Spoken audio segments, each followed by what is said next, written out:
اعوذ باللہ من الشیطان الرجیم، بسم اللہ الرحمن الرحیم۔ خواتین حضرات، جن لوگوں کو الرجی ہوتی تھی اور پرانے زمانوں سے لے کے ابھی تک کچھ عرصہ پہلے تک یہ ہوتا تھا کہ ان کو الرجی کی دوائی جب ملتی تھی تو اس میں اتنی سیڈیشن ہوتی تھی کہ وہ بندہ جو ہے تو سو رہا ہوتا تھا۔ اور دوسری بات یہ کہ الرجی کی جتنی دوائیاں تھیں، فرسٹ جنریشن اینٹی ہسٹامینز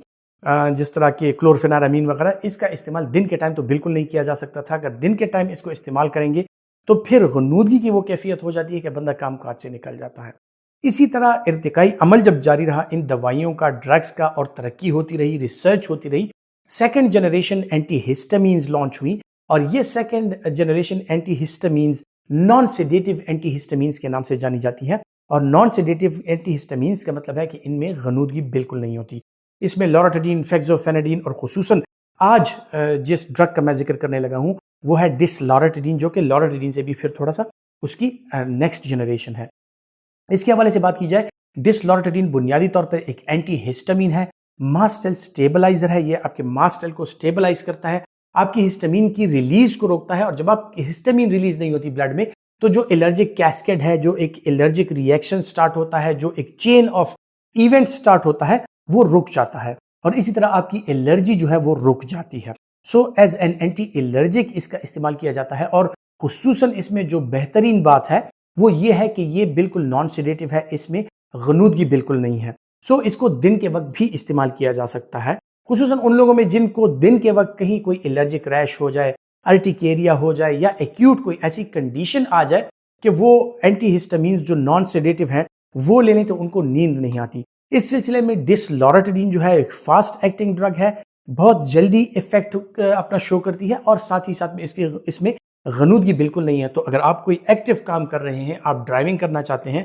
آپ دن کے وقت اپنا کام کرنا چاہتے ہیں، اور آپ کو اینٹی الرجک ڈرگ کی ضرورت ہے، تو آپ بالکل ڈسلوراٹیڈین لے سکتے ہیں، اس سے آپ کو فرق پڑ جاتا ہے۔ ڈسلوراٹیڈین 5 ملی گرام کی ٹیبلٹ فارم میں بھی اویلیبل ہے، اور اسی طرح بچوں کے لیے سرپ فارم میں بھی اویلیبل ہے۔ اس کی بنیادی ڈوز جو ہے وہ دن میں صرف ایک مرتبہ ہے، یعنی اوڈی ڈوز میں اس کو استعمال کرایا جا سکتا ہے، بچوں میں بھی اور بڑوں میں بھی۔ بچوں میں سرپ اور بڑوں میں ٹیبلٹ فارم کا استعمال کیا جاتا ہے۔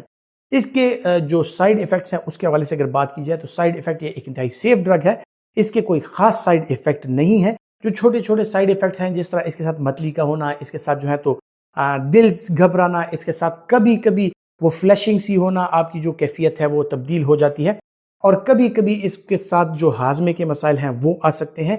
بہت ہی کم لوگوں میں جو اور کچھ ایسی دوائیاں استعمال کر رہے ہیں، جس طرح کہ ایپیلیپسی کی دوائیاں یا خواب آور گولیوں کا اگر استعمال کر رہے ہیں، اور ساتھ ہی ساتھ میں اگر ڈسلوراٹیڈین کا استعمال کریں تو ان کی غنودگی تھوڑی بڑھ سکتی ہے، لیکن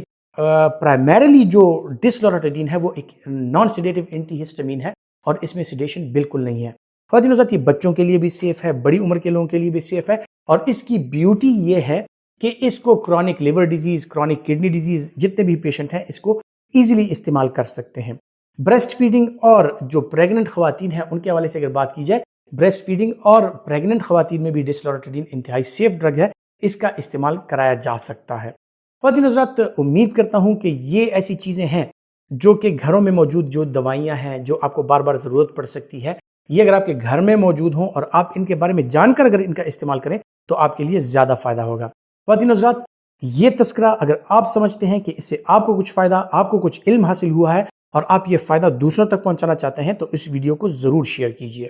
اپنا بہت سا خیال رکھیے گا۔ اللہ حافظ۔